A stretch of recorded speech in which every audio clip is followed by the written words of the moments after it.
Par rapport à ce qui s'est passé récemment au Sénégal, le jeudi 10 novembre, voilà, donc on va essayer d'expliquer pour que tout le monde soit, ait la bonne information, tout le monde soit informé sur ce qui s'est vraiment passé sur cette affaire-là.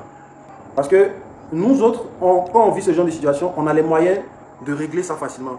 Parce qu'on a l'avantage d'être connus, on a des contacts qu'on peut appeler pour sortir de là.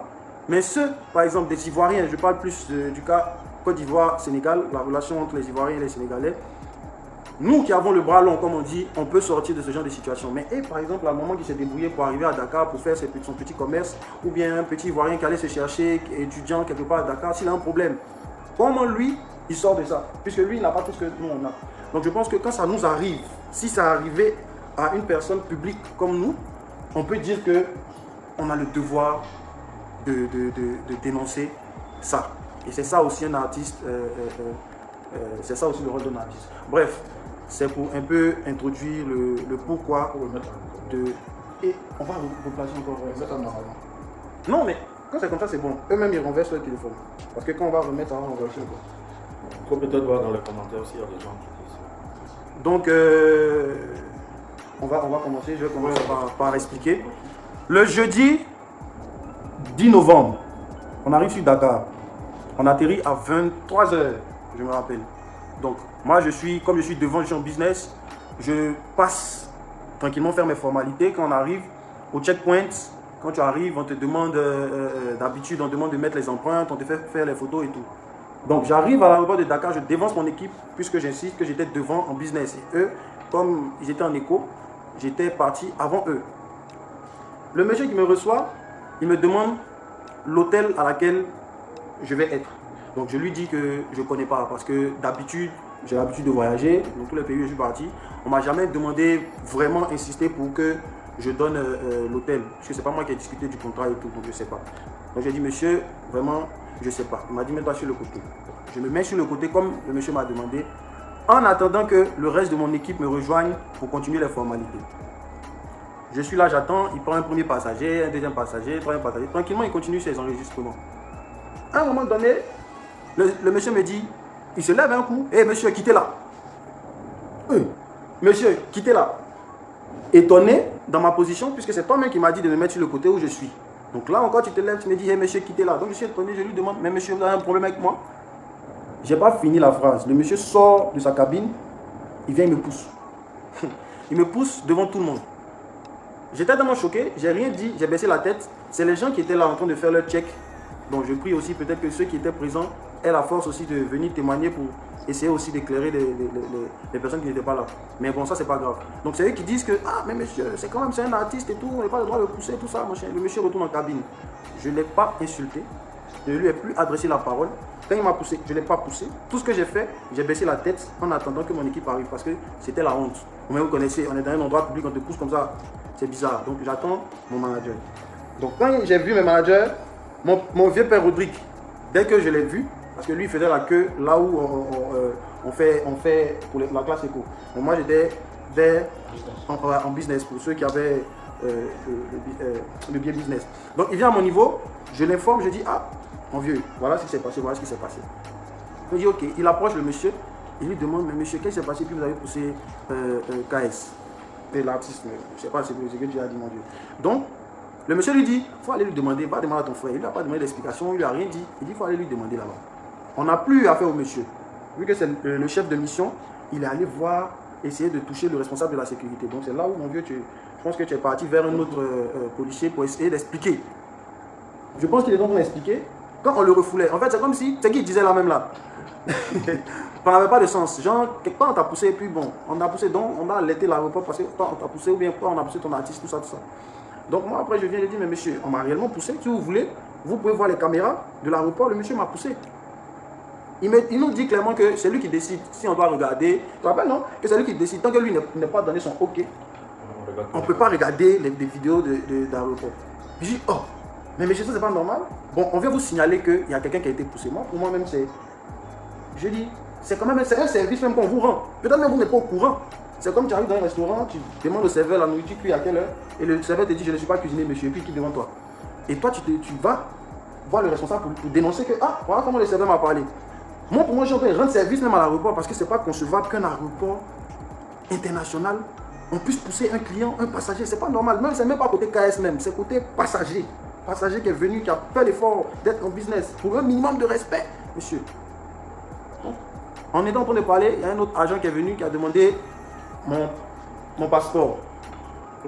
Il est en civil. Naturellement, l'équipe a dit aïe. Pourquoi vous voulez demander le passeport de l'artiste? Ah non. C'est là les autres sont sortis de leur box parce qu'arrivé quand on a commencé à parler, il n'y avait plus de passagers vers nous. Eux tous, ils avaient fini leur check-in, ils étaient au bagage. Donc, on était seuls là avec les policiers. Donc, c'est d'autres policiers qui ont dit, mais lui, c'est un policier. Donc, il vous demande le passeport, c'est parce que c'est un policier. Il dit, mais non, en fait, comment vous savez que le policier, il est en civil? Donc, le policier dit, bon, quand vous voulez crier, on va crier, suivez-moi. Fâché, parce qu'on est fâché. On ne comprend pas, en fait, pourquoi on arrive là pour une situation qui devait se régler tellement facilement. Il nous dit, suivez-moi. Non, on le suit.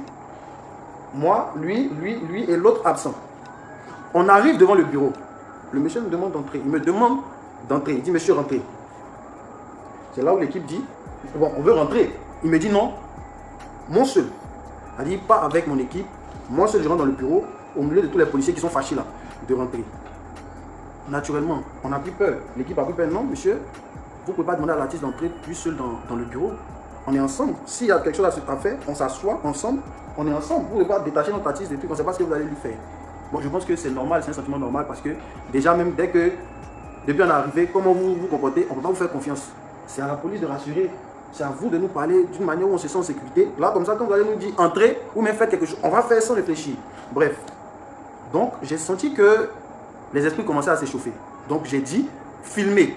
Parce que je sens qu'ils vont nous brutaliser. Et j'ai dit ça comme ça, les policiers étaient là et tous. Ils me disent quoi? Vous filmez quoi? Ils ont commencé à brutaliser maintenant pour nous empêcher de filmer quoi que ce soit. Moi, j'avais mon téléphone. J'ai essayé de filmer. Donc, quand j'ai appuyé, mon téléphone est baissé là. Donc, c'est les bagages que j'ai pu filmer puisqu'on est venu avec nos chariots. Donc, j'ai pu filmer mes bagages. Et automatiquement, je me suis dit que si je lève la caméra, les policiers peuvent voir que je les filme et là, ça ne sera pas bon. Donc, j'ai coupé ma vidéo. La vidéo a fait 2 ou 3 secondes. J'ai filmé que mes bagages. J'ai renoncé à l'idée de filmer. Et c'est comme ça que j'ai coupé la vidéo.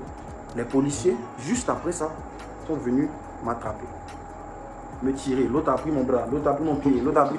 Ils ont bloqué mon équipe quelque part. C'est là qu'ils m'ont tiré pour me faire rentrer dans le bureau de force. Parce que moi, je luttais. Et pour me faire rentrer de force, c'est qui va te parler, c'est chaud.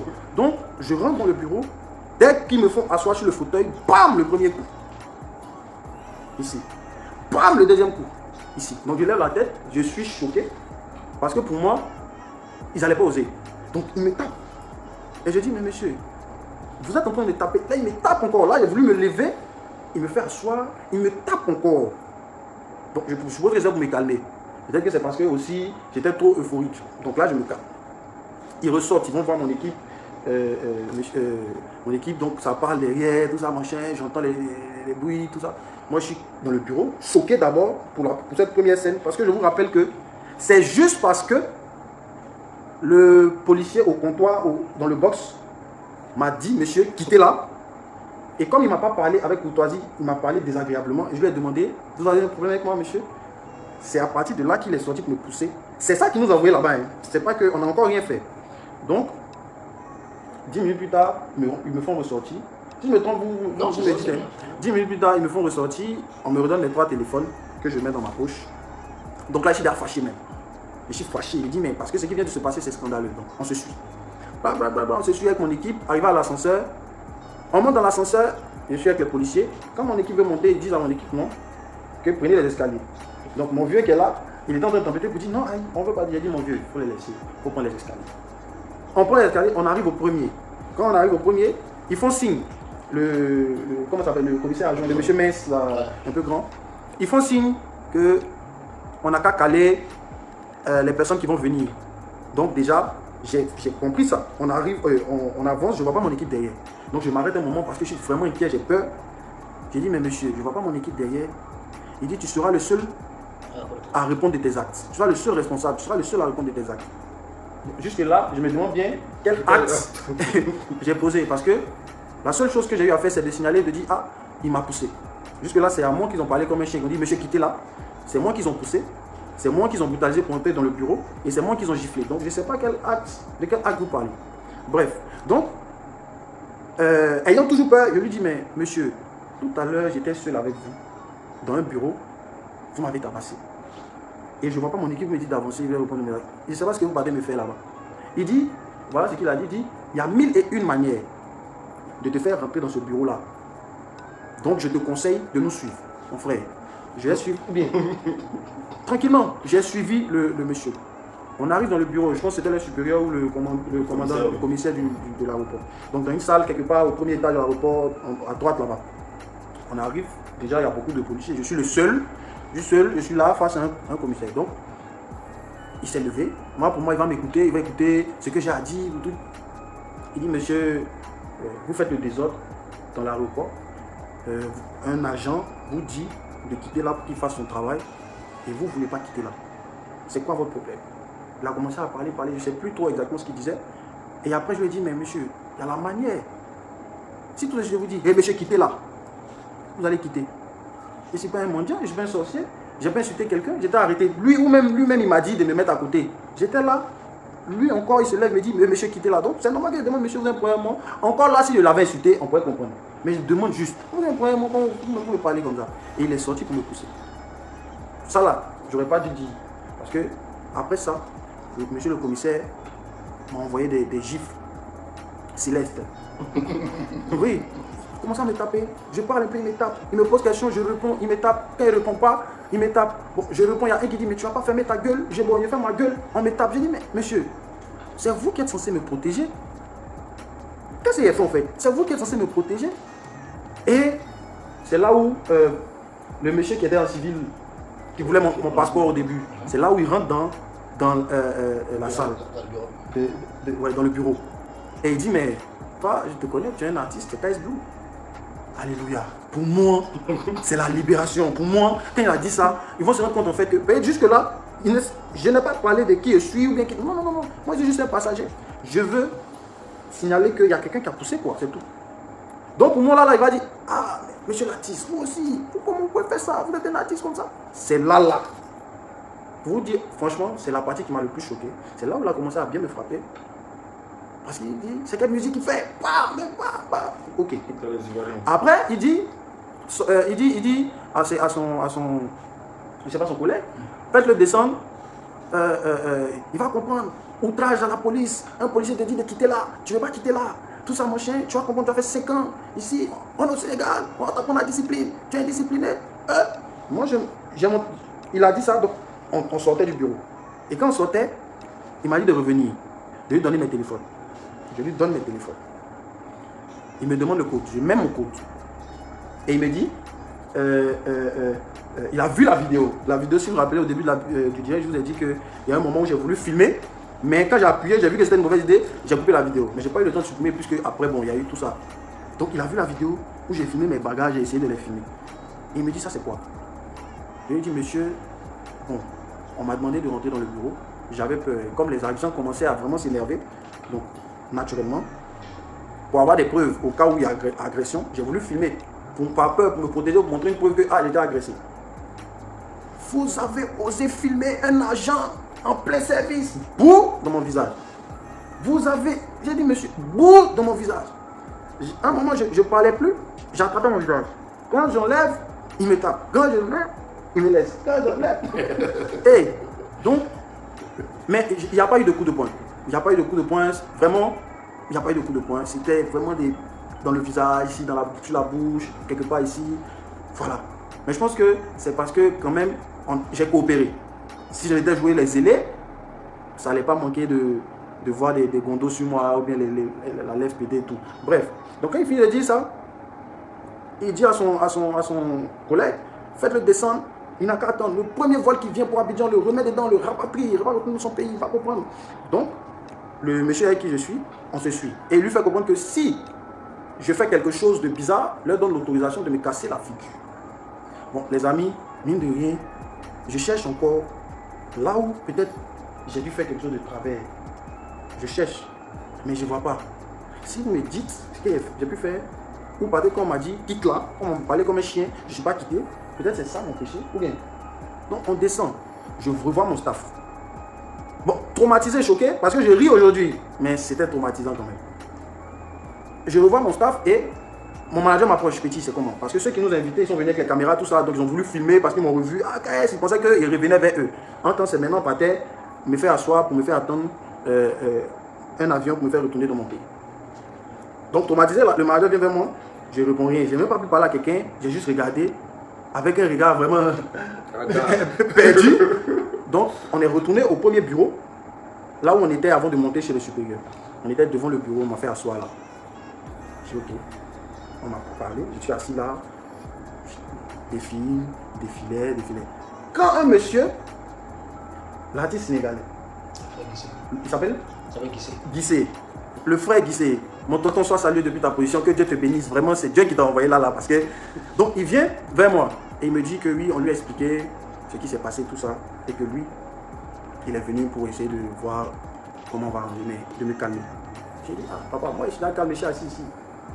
Je suis assis, je sens déjà seulement les brûlures sur mon visage, mais sinon, je suis calme. Donc il est monté, il allait parler, moi j'attendais toujours. Quand il a fini, il est revenu et le monsieur, le commissaire mince grand noir, m'a demandé de rentrer dans le bureau. Donc j'entre dans le bureau et voilà le discours du commissaire qui me fait rentrer. Il me dit, vous avez la chance. Parce que si ce monsieur n'était pas venu, je vous aurais déféré. Avec l'action sénégalaise, je crois. Je vous aurais déféré. Que, comment dire, vous êtes un artiste.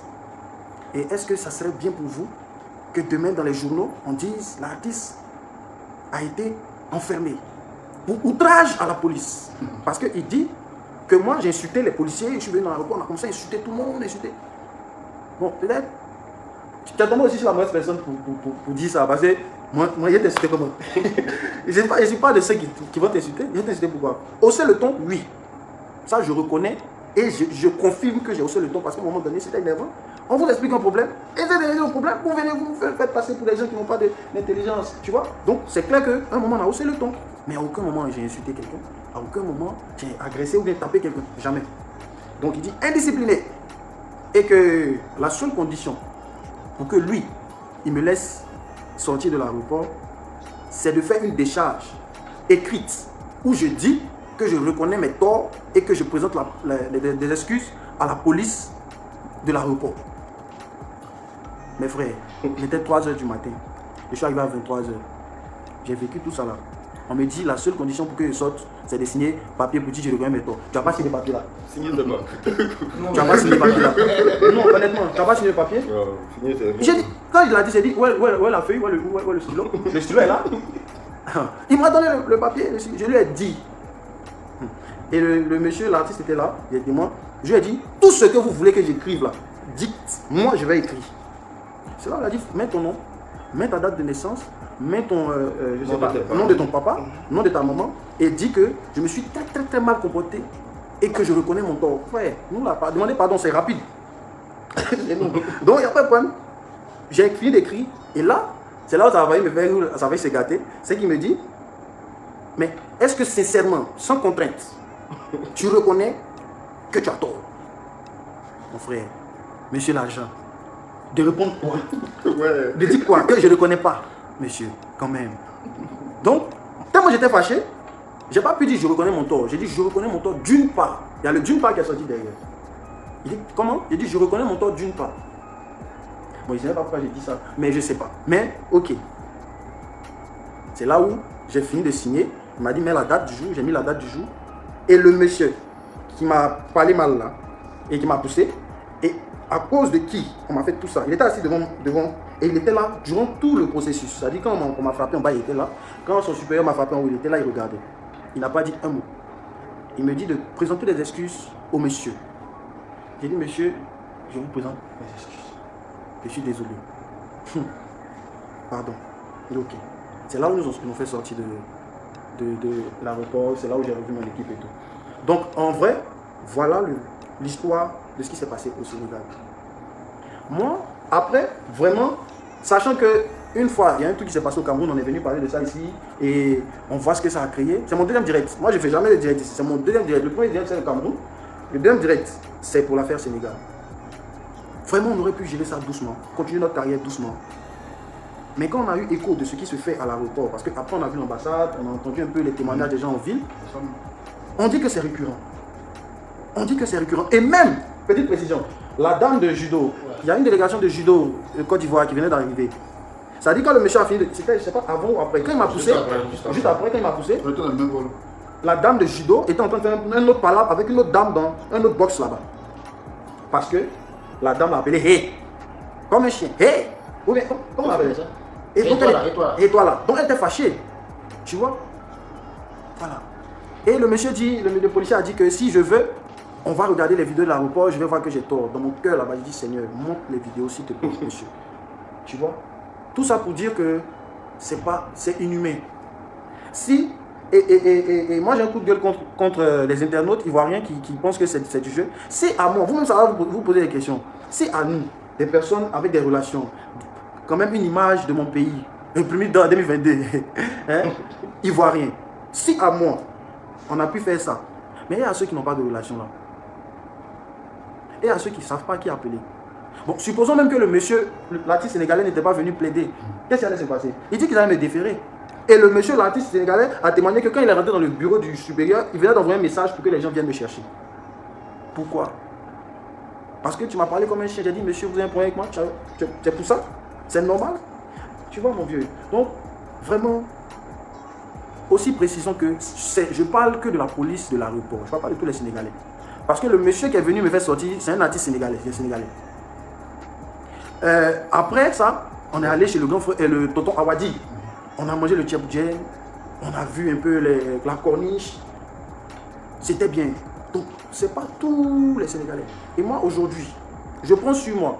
Si je vis une situation et que je me renseigne, et puis on dit que je ne suis pas le premier, parce que le problème, c'est que d'autres n'ont pas le courage de venir vous dire.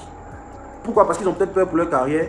Ils ont peur peut-être d'être fermés, de fermer les portes. Parce que ce que les gens peuvent faire, ça peut fermer les portes du Sénégal. Nous, on est artistes, on voyage toujours, on va dans tous les pays. Donc, on est exposé. D'autres pays peuvent dire, ah, toi, quand tu viens dans le pays des gens, tu gardes le nom. Tu vas ou pas?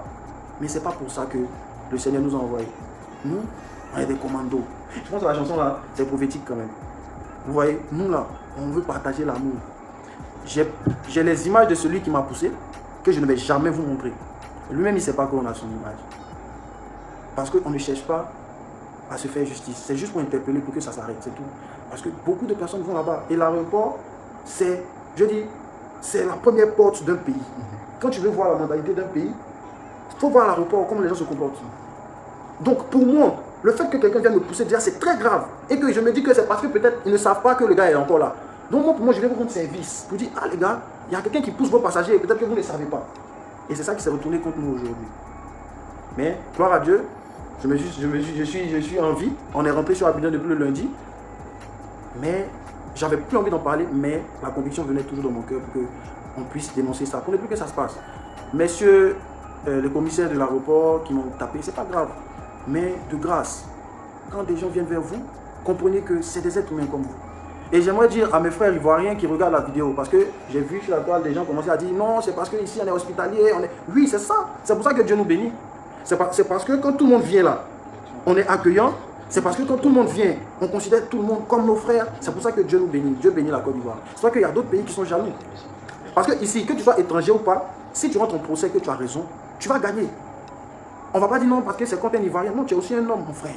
On ne va jamais entendre que Sadio Mané, supposons à vous, mes frères sénégalais, peut-être qui disent que c'est pas grave. Non, tout. Imaginez-vous, vous avez entendu que Sadio Mané est arrivé à l'aéroport Félix Houphouët-Boigny d'Abidjan. Et qu'un policier l'a poussé, on l'a enfermé dans un bureau pour le tabasser. Mon frère, mon frère, comment le Sénégal allait se sentir? Mettez-vous à la place des gens. C'est important. On ne va pas faire long. Je pense que tout a été dit. Vraiment, faisons un effort pour la solidarité africaine. Moi, je tenais juste à dénoncer parce que quand on ne dénonce pas, les gens continuent. Aujourd'hui, on ne poursuit personne. On est allé à l'ambassade, on a fait la visite médicale, on a fait la déposition. On nous a demandé si on veut poursuivre la plainte. On dit non, on laisse tomber. Mais il était de mon devoir en tant qu'Ivoirien, en tant qu'Africain, de venir parler pour que ce genre de comportement cesse. Ça ne fait pas avancer quelqu'un. Je ne sais pas ce que ça nous donne. Parce que ça, c'est inhumain. C'est totalement inhumain. Le pire aurait pu se produire. J'aurais pu être encore là-bas pour quelque chose même que je ne sais même pas. Si notre Africain n'est pas solidaire, on va être solidaire à quel moment? Donc vraiment que Dieu nous bénisse. Et je tenais à préciser à tous les commandos que je sais qui est derrière ça. Moi je sais, vous savez, qui est derrière. Les disciples de Christ, vous savez qui est derrière. Mais il a été vaincu il y a 2000 ans à la croix. Parce que la colère qu'ils ont manifestée, ce n'est pas une colère naturelle. Pas du tout. Ça n'a pas de sens. Quand tu essaies de coller, tu ne vois pas pourquoi autant de haine pour quelqu'un qui t'a rien fait. C'est-à-dire, c'est pas explicable. Tu vois? Bien sûr, bien sûr. Voilà, mais on sait qu'il est derrière. Ça ne peut pas nous décourager. Oui, et ça aussi, c'est une preuve pour nous faire comprendre qu'on est quand même, on le dérange. On n'est pas simple. On n'est pas simple, on le dérange. Donc, on va continuer ça. Nous, on va toujours, on va aller dans les endroits, gagner des armes, parler. Promoteur n'a pas dit les fâchés, ils vont nous mettre quelque part. Si c'est chaud, on vient en fait direct. Aïe, ou bien, pour venir expliquer. Si c'est chaud là, on vient en fait direct. On est là, c'est pour que les mentalités changent. C'est pas vous chanter seulement. C'est ça, on dit tu es un artiste, c'est la voix du peuple. Ou bien, ce que les gens vivent en bas, qui ne peuvent pas dénoncer là. Toi, tu es en haut, tu viens parler. Sinon, nous, là, demain, on peut aller dans les pays, on peut exiger que la garde même nationale vienne nous prendre à l'aéroport. On en a les moyens. Mais et ceux qui n'en ont pas, tu vois un peu de quoi je vais parler. C'est pour ça qu'on vient faire les vidéos, c'est pour ça qu'on dénonce, c'est pour ça qu'on doit parler. Merci, que Dieu nous bénisse. Que Dieu bénisse la vie. J'ai rien oublié? Non, mais je vais juste rajouter quelques éléments. C'est que premièrement, on en parle aujourd'hui parce qu'il y a eu violence physique. Il y a eu violence physique sur quelqu'un. Donc pour tous ceux qui sont beaucoup dans l'émotionnel, qui parlent, on parle de quelqu'un qui a été violenté physiquement et tout et n'importe quoi pouvait lui arriver ce jour-là. Donc pour ça, on est obligé de dénoncer. Et deuxièmement, pourquoi on en parle maintenant? On est parti pour un événement qui, malheureusement, n'a pas pu se tenir et on était encore sur le territoire sénégalais. Il ne fallait pas jeter du feu un peu partout sur les réseaux. Il fallait prendre patience et puis rentrer tranquillement chez nous et puis présenter ce qui s'est passé. Faut dire aussi que tout ce qui a été dit là, on l'a relaté à notre ambassade. C'est l'occasion pour nous de remercier l'ambassadeur de Côte d'Ivoire au Sénégal et puis tous ses collaborateurs qui ont été d'une écoute très attentive pour tout ce qui s'est passé, qui nous ont donné la procédure à suivre. Donc, le conseil juridique de l'ambassade en est saisi, l'avocat de l'ambassade en est saisi, on leur a donné tous les documents qu'il faut. Ils feront ce qu'ils ont à faire entre eux là-bas, les autorités, on tient à les remercier. Et puis remercier beaucoup de particuliers des Sénégalais qui ont été sensibles à tout ce qui s'est passé, qui nous ont aidés à oublier un tant soit peu ces malheureux événements. En l'occurrence, le tonton Didier Awadi, que je salue, la sœur Jessica Lorraine, et il y a le monsieur qui a aidé pour la revoir. Le frère Guissé. Cheikh Guissé, vraiment que Dieu te bénisse. Merci. Maman Marie-Madeleine, Marie-Hélène, Cathy, il y en a plein, toutes ces personnes-là qui ont été avec nous. Et puis, pour tous ceux qui vivent ce genre de situation, c'est important de les dénoncer pour éviter qu'on pense que dans un pays, tout le monde agit de cette façon. On sait que c'est des personnes isolées qui ont agi, ce n'est pas le peuple sénégalais. Et puis, à l'occasion, on reviendra au Sénégal par la grâce de Dieu. Puis, voilà, on fera ce qu'on a à faire. Bonsoir, tonton. C'est bien ça. Et merci à mon grand frère, précision, merci à mon grand frère Ousmane Touré, ambassadeur de la Côte d'Ivoire en Suisse, qui a beaucoup aidé dans cette affaire. Je tenais à te faire le chantre aussi, c'est ça. Le chantre aussi, ça. D'accord. Ok. Là maintenant, on salue tous nos petits camarades. Vraiment que Dieu vous bénisse la famille. Et merci voilà, beaucoup. juste histoire de calmer les choses, interpeller les autorités pour que ça s'arrête. Il n'y a pas de polémique, voilà. On en parle aujourd'hui, on n'en parle plus. Voilà, c'est juste pour donner une information.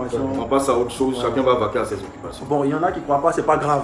Il y en a qui ne vont jamais croire à notre version, c'est pas grave. Parce que peut-être eux aussi ils vont vouloir donner d'autres preuves, d'autres trucs arrangés pour ce qui est juste. C'est Dieu qui nous juge, c'est Dieu qui va trancher, qui a tort, qui a raison. Nous, on ne veut pas rentrer dans ça. On demande juste d'apaiser les choses à l'aéroport quand on arrive. Soyons plus courtois. On est des frères. L'Afrique, en vrai, l'Afrique, c'est un pays. Parce que dans tous les pays africains, il y a un peu le même comportement. Un peu. Donc, que Dieu nous bénisse, on est ensemble. Jesus. Merci.